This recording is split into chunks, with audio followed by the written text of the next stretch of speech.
Ok, alors résumons ce qu'on a déjà vu jusqu'ici. Dieu a créé l'homme et tout allait bien. Les hommes se sont éloignés de Dieu et ont eu besoin d'être secourus. Mais Dieu aime secourir, mais ce qu'il désire par-dessus tout, c'est une relation. La question est maintenant de savoir si les hommes ont compris ça ou non. Et c'est ce qu'on va voir dans les prophètes. La dernière chose qu'on a vue était les livres poétiques. Mais ils ne sont pas vraiment historiques, ils sont plutôt là comme une parenthèse morale. Chronologiquement, les prophètes appartiennent plutôt aux livres historiques. Et on a terminé les livres historiques avec le fait que les choses ont assez mal terminé. C'est pour ça que Dieu appelle des prophètes pour parler au peuple. En gros, les prophètes sont un instrument de Dieu qu'il utilise pour parler à son peuple. Ils vivent dans la présence de Dieu et transmettent au peuple ce qu'ils entendent de la part de Dieu. Une fois encore, tu peux diviser les prophètes en 5 sections. Et on va rapidement les passer en revue pour voir de quoi il s'agit. Ésaïe a certainement la prééminence ici, avec sa portée magnifique et le déploiement complet de l'élection et de la souveraineté de Dieu. Ce livre a souvent été appelé l'évangile de l'Ancien Testament, parce qu'il parle à la manière des évangiles. Comme l'Épître aux Romains, il commence par exposer la culpabilité de l'homme, mais il dirige l'attention du lecteur sur la délivrance et les jugements à venir. C'est vraiment le livre parfait pour commencer avec la prophétie. En regardant dans le livre de Jérémie, on peut y voir une délivrance douloureuse. Jérémie était un homme de douleur. En effet, toutes ses lamentations sont comme un déluge de douleur. Mais au milieu de ses larmes, la foi se repose sur un sauveur.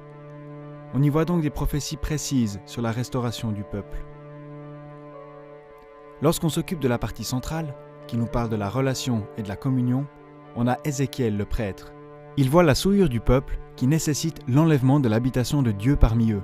Donc en fait, en Ézéchiel, on voit plutôt l'inverse de la communion. Dieu quitte son sanctuaire.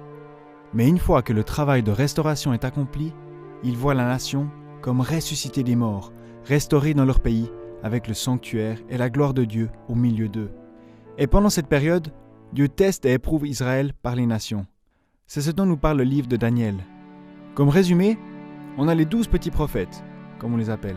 Ils sont 12, le nombre du gouvernement, et divisés en 4 sections de 3. Alors pour commencer, on a Osée, c'est Dieu implorant son peuple. Amos représente les avertissements de Dieu pour son peuple, et Michée montre la restauration de Dieu pour son peuple par Christ. Joël démontre les jugements des ennemis d'Israël. Obdias, le jugement d'Édom, et Jonas nous montre comment Ninive a été épargnée. Dans Naoum, la fierté des Assyriens est reprochée. Dans Habakkuk, on a les ressources de la foi, et dans Sophonie, Dieu est au milieu de son peuple. Pour la dernière section, on commence avec le prophète Agé, la maison du Seigneur.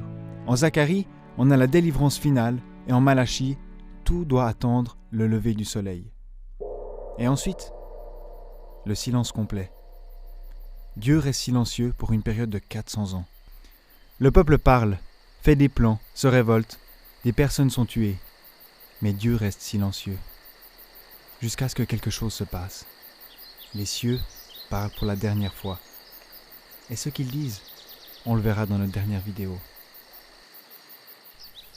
Salut les amis, merci d'avoir regardé cette vidéo et d'avoir attendu qu'elle sorte. Si on fait ces vidéos, c'est pour encourager chacun à revenir à la parole et l'étudier, donc n'hésite pas à le faire. Yes.